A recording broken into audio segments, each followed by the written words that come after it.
All right. So, hello and welcome to Roads Untraveled by Ink That Matters. And this is your host, Shireen Ishan. And today, the guest in the show, he's a very, very inspiring personality. We need to have a separate session actually to discuss his profile, I guess. So, let me introduce you to the guest in the show today, Mr. Joshua Gerard. He is managing director of Excel Technologies and Solutions, and he is the founder and president of an NGO called Chitra Foundations. He's the president of the Lions Club Chennai, and he's also the CEO of the Mehta Institute of Career and Training, and he's the proprietor of the Pleasant Stay Guest House, and also everybody would have known the Tamil Nadu Advanced Technical Training Institute. He is the COO there, and also there are a lot of places where he is an advisor and he's actually a CEO. So these are the few things which I have actually captured for today's introduction, and he is also the state secretary of the Tamil Nadu Youth Congress. So, a very, very warm welcome, sir, to the show. And we are glad and we are honored to have you on the show and to discuss your life journey and and what it takes actually to reach there as to where you are today. So probably a lot of people who are watching the show or who will watch the show when this episode will stream in the YouTube channel of Paying That Matters, they will definitely draw inspiration from you, I guess. Very warm welcome, sir. Thank you. I hope so. I hope so. So, what are your expectations, sir, actually from the show? So, because we met through social media, and then I invited, and it was an honor that you accepted the invite. So, what are your expectations from the show as such? Uh, there's no expectations from me. I would wherever I get an opportunity, I share my knowledge so that it could be useful to other people, especially upcoming entrepreneurs or people who are into the business field. I try to share my experience with them. And I do it very passionately because I run a training institution. The entire training institution which I run is basically because I have a passion towards teaching people. So I think knowledge is a fountain, and it has to be shared with everyone. So I also regularly Right. keep learning. I keep learning. I take part in many conferences, many conclaves. Try to interact with as much as people as possible. Try to keep myself updated, and that's what I would advise other people to do so as well. Right. So we should never stop learning. So there's no age or limit to learn. So learning has to be an ongoing process. That's what Mr. Joshua would like to tell the audiences today. All right. So you head the Tamil Nadu Advanced Technical Training Institute. So as far as I have seen, other than the skills development program or the training programs that is being conducted there, you also conduct personality development sessions, communication sessions, and the entrepreneurship program there. So how important do you think personality development is for the youth, or how important do you think it is for them to shape their career? How will the personality development will shape their career? What is your take on it? So basically, we run close to 50 different courses. So it covers all the sectors which is required for the society, which is required for today's youngsters. So we have a sector which is purely for blue collar job openings such as automobile, electrical, AC refrigeration, mechanical, welding, carpentry, aluminum fabrication. This is for the blue collars. Then we have something for the management studies for all the arts graduates and for MBA takers. We have logistics and supply chain management, travel and tourism management, event management, public relations, and henceforth in that management. Then we have a lot of things for the computer people oriented with computer and IT. We have PHP, MySQL, WordPress, Python, digital marketing, data science, machine learning, artificial intelligence, and that for them. And for the renewable energy, we have solar, electric vehicle, and all that. So this is just a brief. So we have around 50 different courses from law and everything which goes on. So related to personality, why I told those courses is all those courses are unique and it has separate needs, and those are all technical or value-added courses. So specifically to those people who are in a particular domain. But if you take personality development, I think it is a need of the hour. Personality development, communication skills, motivation, and all that. It is required for all people from all aspects of life. Correct. So all aspects of life need to have know how to manage their time. Maybe how they should. They might have. Some people are very good at the technical side, but they fail to communicate their what knowledge they have. So personality Correct. development, communication skills, all that is very important. And I see people because of the COVID and all that. I think most entrepreneurs or most employees they're facing a tough time. I think life has been hard on everyone, and I think a lot of motivation, and that's where character comes into play. I think motivation, the character, the person's real strength. It's not just the physical strength. The mental strength comes into play when you are put up in a tough situation. You are put between a hard place and a rock. So that's where the mental strength comes into play. So I think personality development, grooming, etiquette, dress code, all that is common for all the candidates. And I think people from, especially from our part of the state, have a long way to go in that. Right. Right. Because a lot of people they actually don't open up. They might have the technical knowledge, but they don't have that thing in them to open up and come mingle in the society. So in that ways, the personality development and communication is actually very, very important. Probably because of lack of that, there are a lot of people who don't get the necessary exposure. So definitely that is very important. So I brought about this question because there are a lot of people who don't know the importance of personality development and communication in today's world. They just think the book knowledge or what they study is what they will carry it around, but that is not how it goes. All these also you will have to learn for you to become a wholesome person. So that is being taught at the Tamil Nadu Technical Training Institute, so which you can actually make use of it. People around Tamil Nadu and people in Tamil Nadu can actually make use of the current situation. All right. So I was actually going to ask you this question next, sir, because a lot of entrepreneurs, you yourself are an entrepreneur. So a lot of entrepreneurs actually in the country, they have suffered actually a great deal during this, the pandemic situation. Many of them had to close down their business, and actually many of them were a target of the mental illness also. They were actually going through a lot of hardships, and also many of them got suicidal also.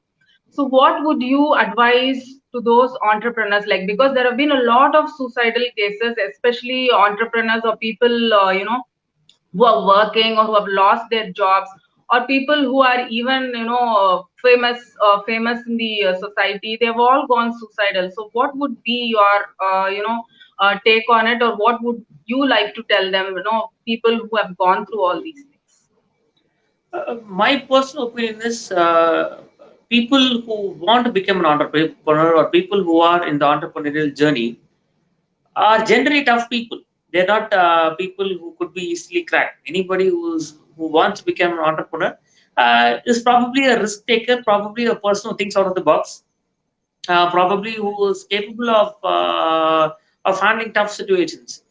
As they say, like when you have to become tougher when the going gets tough, you have to just become upgrade yourself. You have to take it to the next level when things are being even tougher. So I think the worst part or the sad part of today's entrepreneurial venture or entrepreneurial journey, India, especially from the Indian aspect, is I think lack of support from the governments. I think government has failed to play a vital role. Even basic things. I think if the government had come up with a clear picture as to how the lockdown is going to go, or how the COVID, the information about the COVID. Many Right. times I found it was they were giving the wrong perception to the people. It's like, okay, one day there's going to be a lockdown, and After that, COVID is going to disappear, and next day you're going to start. So many people are thinking like, Yes. okay, COVID is just if you lockdown, if you have a lockdown for one day, it's going to be over.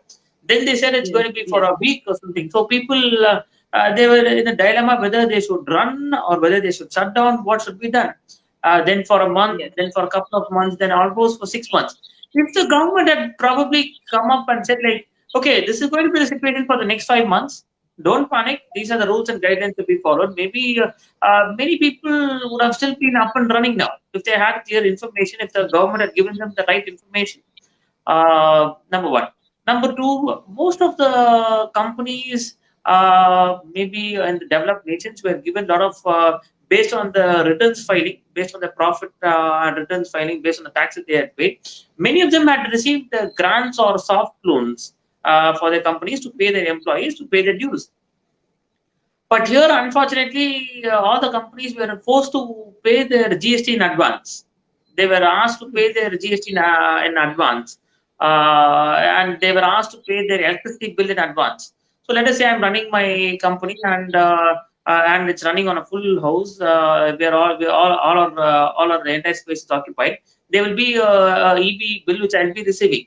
And next month, let us say nobody's there, nothing's there. Probably I might not get an EB bill at all. It might be nil. But even though in the lockdown, the government forced us to pay an EB bill, otherwise they would take the supply out. So I think the government didn't handle the situation well. So again, as I told, government role in establishing or in supporting small and medium scale enterprise is very important. Small and Yes. medium scale enterprises are the backbone of a nation's economy. If you take the Yes. developed nations, they are developed nations not because of a few multinational companies which are making money. It's because of lakhs and crores of thousands of small and medium scale enterprises. Because like even if a small and medium scale enterprise, one enterprise shuts down, maybe 10 people will go out of job. But if one multinational company shuts down because of their internal problems, there's going to be a lot of people who are going to suffer because of that. Right. So small and medium scale enterprises play a very important role, and the government has let down these SMEs. But I think I think now the industry is slowly picking up. But because of wrong policies, it might take another couple of years to settle down. It might take another couple of years for things to come back to where it was previously. So to my Right. fellow entrepreneurs, what I would like to say is, stay calm, stay calm, and prepare yourself, equip yourself for more challenges ahead, because new strains are being found and new viruses could come into place. Things might get a lot tougher. Okay, not on a pessimistic note, but on an optimistic note, we can pull through anything that comes our way. The mental strength of your entire team members. Try to work as a team. If you work as a team, I think the mental strength grows as a team.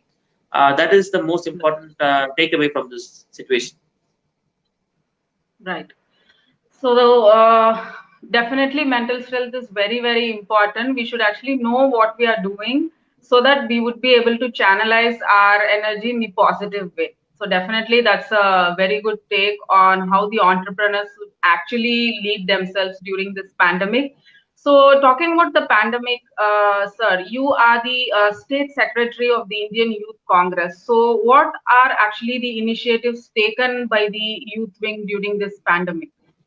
As to any Yeah. initiatives or So the any first, yeah, the first people who were really affected by it were migrant workers, the laborers.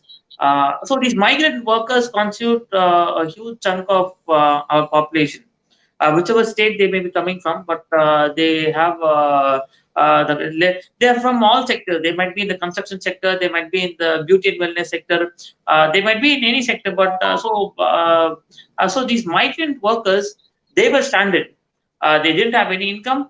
They didn't have the place of to go to the destination. They didn't have the travel support. They were locked down completely. They were cut off from food supplies. Um, as a part of the Congress journey to help the migrant workers, we identified them where they were. We went to them.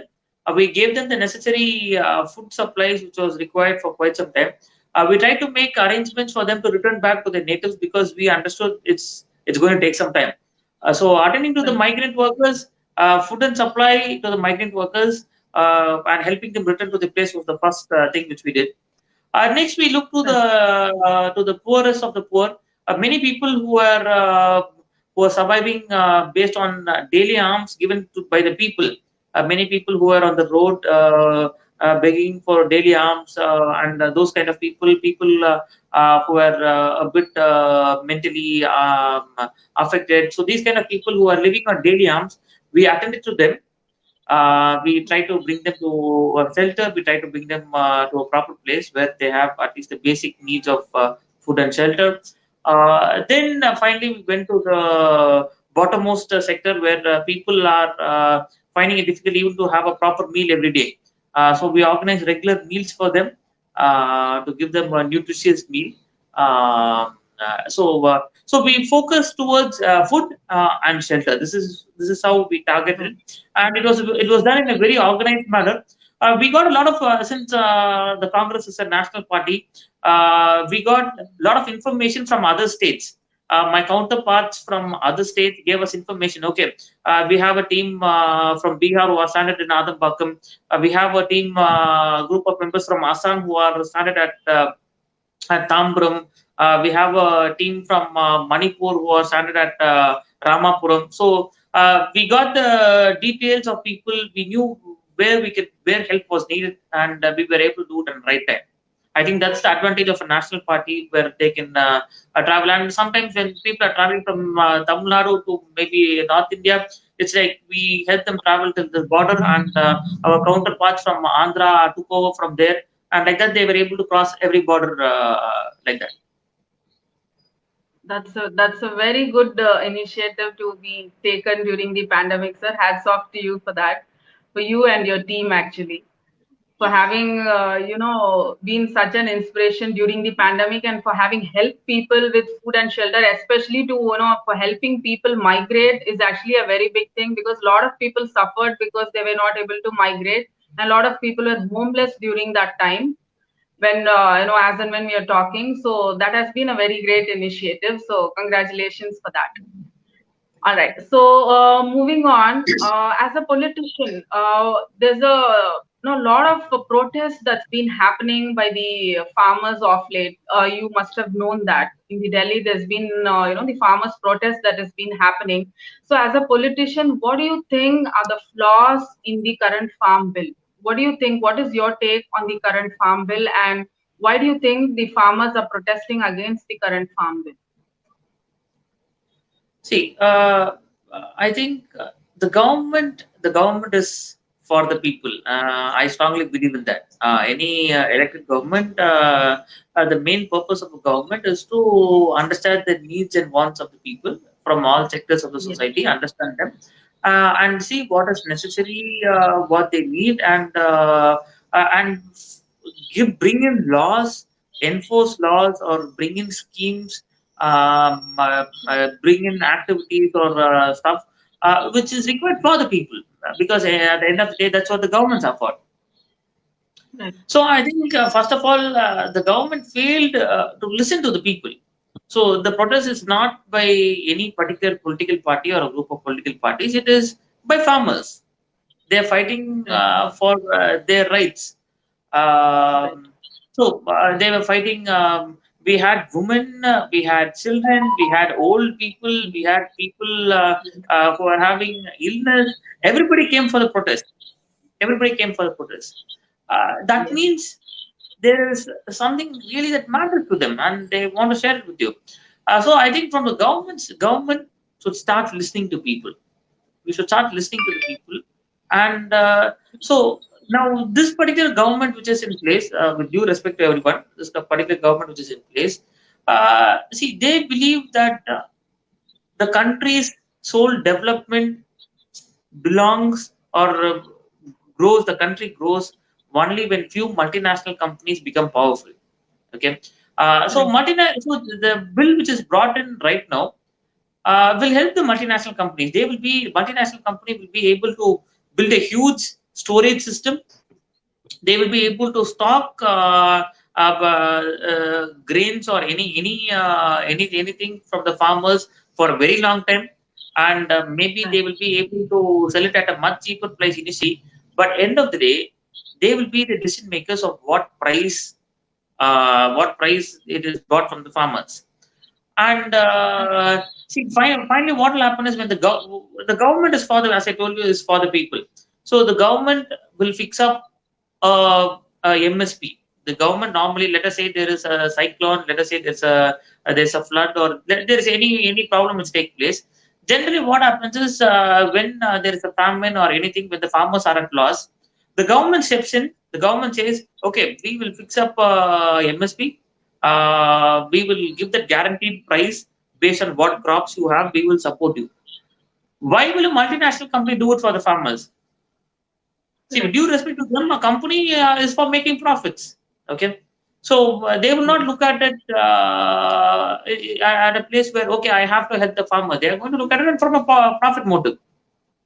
So Right. the farm bills which are brought into place are exclusively for supporting, or for it is brought in by the initiative of few multinational companies who want to entirely take over the agriculture sector, because they understand the importance of agriculture, especially in a country like India, which is highly populated. Food Yes. products play a very important role, and more than oil and gas, food is going to be the most essential thing. And if you look at it on the world's perspective too, it is going to be an important thing. So these companies are trying to get in, and the government is trying to pull them through the back door. So that is why these bills were passed in without any discussion in the parliament. It was just we had no discussion. There was no debate about it. Everything was passed on and it was signed off in a single day. So the Congress, from on behalf of the Congress Party, we strongly oppose these bills. We stand by the farmers at this time of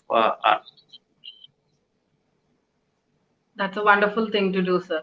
So, as you're talking about the farm bill, what legitimate or sensible steps could be taken, to help the farmers in the current situation? According to you, what do you think are the steps that should be taken by the government to actually help the farmers?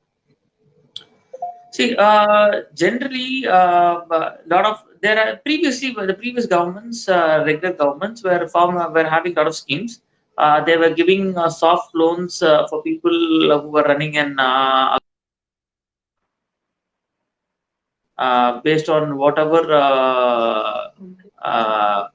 depending upon whatever crops they were growing. Minimum support price was given to them. Farm loans were waived off for them. Soft loans were given to buy equipments, or maybe something like fertilizers and all that. I think the previous schemes were almost fine, almost fine. Maybe the government should take in bring in maybe more schemes like free electricity, or maybe some things which really the farmers matter. So I think the government hasn't listened to the farmers.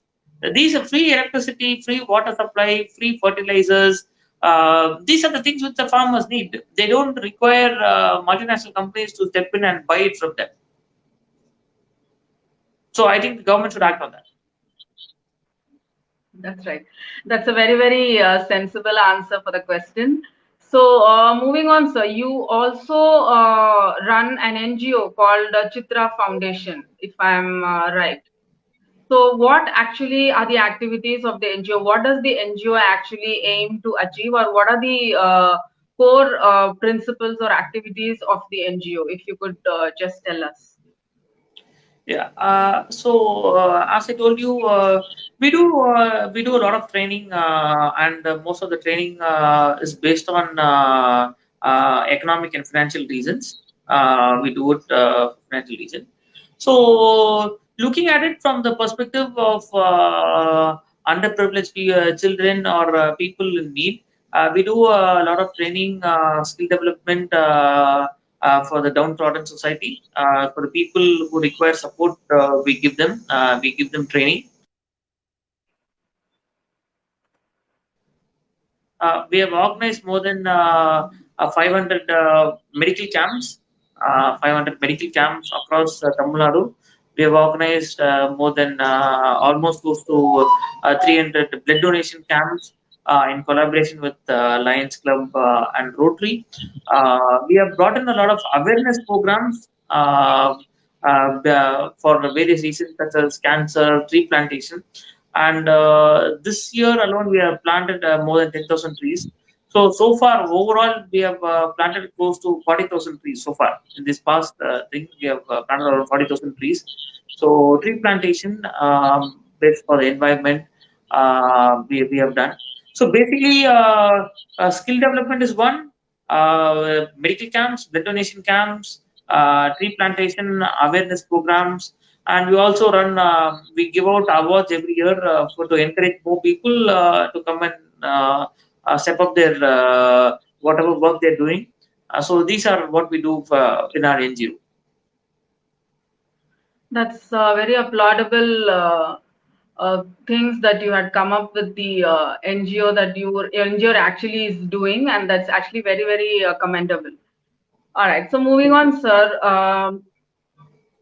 You would have seen across the social media, people share memes. They actually let out their frustration, or they mock the political parties or the government parties, maybe the ruling party or the opposition. They do that, but those are actually the people who actually don't go out to vote. If they really want to make the difference, they should actually go out and cast their vote if they want to see the change in the society. So what do you think is making the difference? Is just sharing memes or sharing forwards, or letting out your frustration across social media in terms of jokes or mockery on the present government or the opposition? Do you think that will make any kind of difference in the current political scenario? What is your take on that? So firstly, see, I've traveled abroad. I've gone to many colleges, universities abroad. So let us say you go to a college, any college or any university in UK, and you ask the top word, like, what is your aim? What would you like to do? And they would say, like, I want to become the Prime Minister of UK. I want to become the mayor. Okay. This happens across all developed countries. You go to the US, you go and ask the top word in the university, they will say, like, I want to become the president of United States of America. I want to become a senator. I want to become I want to become a mayor. I want to become the mayor of this county and all that. If you ask the topper of any college, any person in India, they will say, like, I want to go to the US. Yes, exactly. So Right. it's like the people who are educated, the people who are knowledgeable, they feel that maybe it is because of selfishness, because of maybe ignorance. I do not know. It's like they feel that, okay, the country's development doesn't matter to me. Me taking part in politics is not important at all. Maybe it's not my job. So when you have this mentality, how can you go and complain about someone? When Correct. you have, when an individual, as an individual, when he or she has failed to act, he or she has failed to act in the transformation of the process, I think nobody can even comment about anything. You can't even criticize anybody because what have you done? What have, as an individual, what have that person done? Okay. So Exactly. to my fellow youngsters, what I would like to say is, like, you have a glass of water and there's dirt inside, dirt in it. You can't be without drinking the water. You need water, and you can't drink the water with the dirt. You are the person who has to remove the dirt and drink it. Okay. This is what you have to filter it out. You have to do something. So you have to take things seriously, and say you can take part in politics in many avenues. It doesn't mean that you have to go and contest for a MLA or MP tomorrow. Maybe you can join any political party, whichever ideology you like. Maybe it can be, instead of joining a party, you can have a small organizations in your area. You can contest for a councillor, or you can you can support for a particular person based on who stands. So when educated people are there, what will happen is automatically there'll be more refinement. Yes. There will be now the look at if you look at most of the politicians who are there, mostly they are corrupt people, and they come there for corrupt purposes. And like I saw a meme recently. It's like I was it was in Tamil, and it was saying, like, இங்க ஓட்டு போடும்போது யார் 2000 ரூபாய் கொடுக்குறாங்க அப்படின்றத பார்த்து ஓட்டு போட்டீங்கன்னா உங்களுக்கு எடப்பாடி தான் வருவாரு, அன்னை திரிசா வருவாங்க. So it's like Right. most of the people, it's like who's giving me one? It's like there's this person in this meme who's like saying, okay, this person is giving me 1,000, that person is giving me 2,000. Sir, but my vote is for you. You tell me how much you will give. So when you're voting for somebody who's going to give you money, probably he's doing that for some other reason, reason which is behind. So first, common man should stop taking bribe. You vote for any person. You vote for the same person who wants to give you a bribe. No problem about it. But vote for him because thinking that he will do good. So tomorrow, when he's at fault, you can go criticize him. You can go and catch him and ask him why you have not done it. Now, I saw a meme and like there was this person from the ruling party who was saying, now I'm not getting. There was a normal person who was asking like, I'm not getting water supply in my house, and for that the ruling person is saying like, okay, give me $2,000, I will do it for you. And this other person is saying, you are my counsel, you have to do it. See, I gave you a vote, I gave you 2,000 rupees, that's why you voted for me.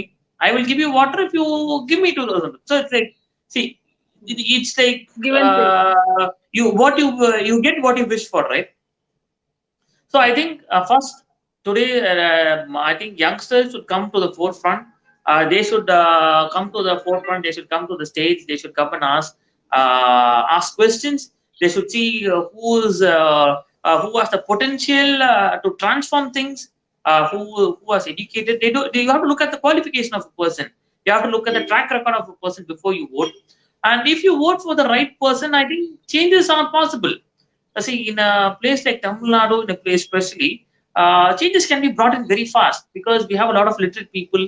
I hope people do not vote on the basis of caste and religion. It's not like some of the North Indian states of India. In a state like Tamil Nadu, it's very developed. People are very broad-minded, very forward-thinking. We have a lot of literate people.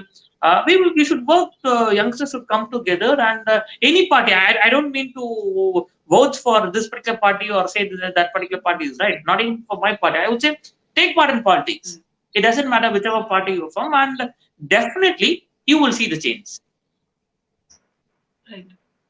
That's actually a very, very sensible answer that you had given, sir. It's been a long time since anybody would have heard, a politician, talk like this, very openly, being a very broad-minded. So that way, I'm actually very happy that you had come to this show as a guest, and I'm very happy to be actually hosting you today.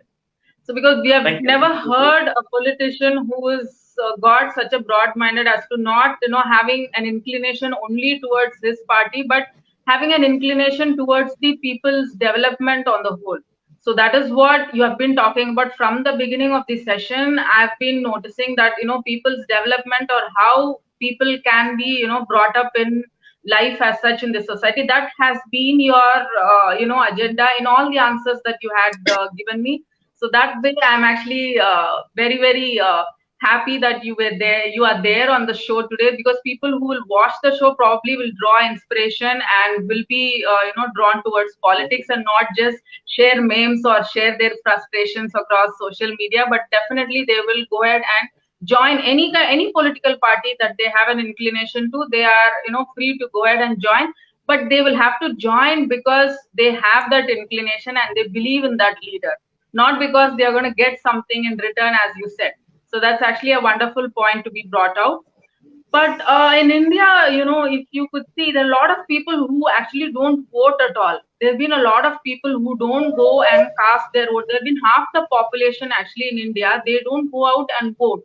So what can be done to actually, bring about, if we have to bring about that change, those people who actually have not cast their vote or don't have to, don't want to vote or don't know the importance of voting in the country, what can be done to, bring those people also to, come out and vote for the country so that the change can be brought about. Because now the current scenario is just half the population have been voting, and the political parties are formed because of that. So what do you think should be the changes that has to be made, to inculcate the importance of voting in the society?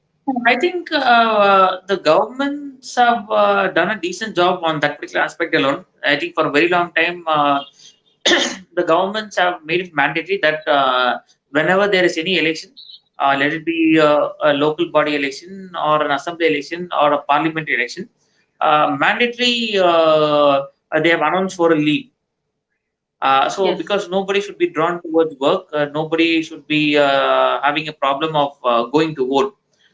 So I think that has been there for a very long time, for years together. So that has been there already. Number one, and so then there was this point of time where people said like, "Hey, I don't like any of those candidates, and I don't want to vote for any party or for any candidate," and that is why Nota was introduced. So you can go and vote for Nota. You can just put none of the above. So that was also there. Uh, so so I think that's the best thing. These are the two things which government's rule that can be passed is like these are the two democratic ways what the government can do. Okay, one is giving you permission, giving you a full day holiday so that you can vote anytime during the day, and next is giving you an option to say I don't like any of those candidates.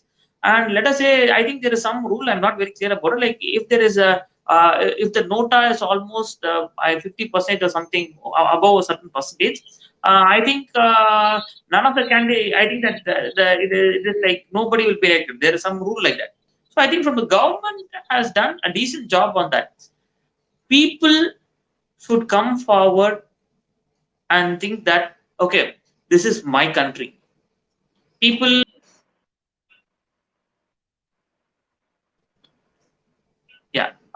yeah, people should be more patriotic. People should come forward and say that okay, it is my responsibility to go and vote. Okay, it is my duty. It is my duty, and I have to definitely do it. So it's a basic act of courtesy towards the motherland. Right. I think maybe awareness camps could be conducted, but governments are still conducting a lot of awareness camps. Maybe a little more awareness, maybe from the school age, maybe could impact the next generation. I think the current generation, as you rightly said, they are more towards putting up memes on FB and social media. It's Yes. like their idea towards going and voting is quite less. But I think it will improve in the future. I hope to see it improve. Because these are the things that I've been seeing around me. So I thought you know there's no better person than you to ask all these questions today, because these people are actually, they are political fanatics, or they are very much inclined towards a political party, but their political devotion is only up to the social media. Social media is their last stop to show their devotion to any political party. More than that, they don't do anything. Other than that, they have their own normal life. And social media is the only thing where they don't actually come in front also. They just share memes or share jokes or mock, people who are already there in the political parties. And they start the kind of disputes or fight even on social media. So that is kind of a very disturbing when you actually log into social media these days, when you find all these things. So that is why I thought these kind of people are the ones who should actually be brought out in the forefront to join politics, so that let's see if they could be able to make a change in the society that they want to see. So that is why I thought I would ask you this question, sir. So anything else that you would want to share with the audience today, sir, as to joining politics, or with regards to being an entrepreneur, anything else that you would like to add on? My suggestion to youngsters is don't worry about the current scenario. Maybe if you're studying or if you're working or if you're an entrepreneur, whatever may be, do not go down. Do not put yourself down. Do not think that situation is bad. Um, so bad situations or negative or threats, as we say, like when you look at the SWOT analysis, when you have threats, threats are external factors which you have no control over, and so equip yourself. Equip yourself. Let it be studies. Try to study more. Try to gain a lot of knowledge about other subjects. If you're working, again, try to improve your skill sets for the future. And if you're an entrepreneur, continuously keep learning. So keep learning. All the people should keep learning continuously to upgrade themselves. Skill sets, lot of skills. More the skills you have, the more employable you are, the more easier for you to run your business. Number one. Number two, always look back towards the society. Try to give back something to the society. It's not always we work for a profit motive. It's not always we work for maybe seeing on what we are gaining. It's always good to encourage someone. It's always good to encourage youngsters, people who are upcoming. Try to help them out. Try to help the person beside you. Try to help the person who's growing. Try to help them. And regarding politics, I would say all the youngsters, everyone should take active part in politics. Try to learn what's happening. Now, even before you step into the shoes, it's not like you step into the shoes day one. You start protesting, you start doing all that. Okay, try to learn, see what's happening around you. Look at the politics in your state, look at the politics in your country, look at the geopolitics, look at politics, what is happening around the world. Try to understand things. Try to take an ideology. See, when I joined politics, I joined the Congress party based on the ideology. It's not because of any other thing. Okay, I'm a first generation politician. There's none from my family who's into politics, and like I joined it because of the ideology. I believe in secularism. I believe India is a fair democratic country, and every state, I believe in the federal structure where states are also important. And there was this party, which is BJP, which was like completely against this. It was like one nation, one religion, one language. Uh, so this was something which the founding fathers of the country were completely against of. Okay. So the founding fathers of India made a bylaw. See, whenever the country is formed based on certain founding principles, based on which the country is supposed to go forward. So the Congress party adopted the same principles of the founding fathers, and they follow the same ideology. So I believe in this ideology, and henceforth I joined this party. So do not join politics by just looking at one particular video. Do not join politics just looking at the news on one day. Okay, try to understand the ideology. Try to understand the people in the party. Like I understood Rahul Gandhi. I understood Chidambaram sir, the intellectual capacity of the person and all that. And then when I joined the particular party, so I found that P. Chidambaram was the then finance minister, was a very intellectual person, and his capabilities or his knowledge about various things was very impressive, which attracted me. And Rahul Gandhi being a very simple leader, very down-to-earth leader, all this attracted me. So see where your attraction is. It is not like you join a particular party on a single day, but take part. More educated people should come forward. And I would like to congratulate you, Shireen, for for making many of these kind of programs. See, it's like you don't get many times. It's like people might ask you like, "What's the point in doing all that? What's the point in doing this and all that?" So do not worry about all that. I think there is something which you're doing, which you're giving to the society. Okay, you're taking your time off. You're contacting people. You're bringing in a discussion. So I think it's a self-learning. You're teaching people learn through your program too. So don't worry about what other people tell you. Whether they say it's like what's the use of something. Whatever you're doing, it's a development, and it's for the entire society. So I would like to congratulate you, the people who are supporting you as well. So all the very best for you too. Thank you so much. Thank you so much, sir, for having said that. That means a lot to me, actually. And thank you so much for having graced the show today and shared your knowledge with us. And also to the youngsters who would want to join the politics, you have actually shown the way as to how that can be done and how actually change can be brought about in the society, not just by sitting on the social media, but actually by joining the politics if you'd want to make a change. So that's Mr. Joshua Gerard for you. He is, you would have heard him, speak as to what the politics is all about or what an entrepreneurship is all about. He excels in both the fields. And this particular episode is actually very, very special, especially at this point in time when the society actually needs that kind of a change.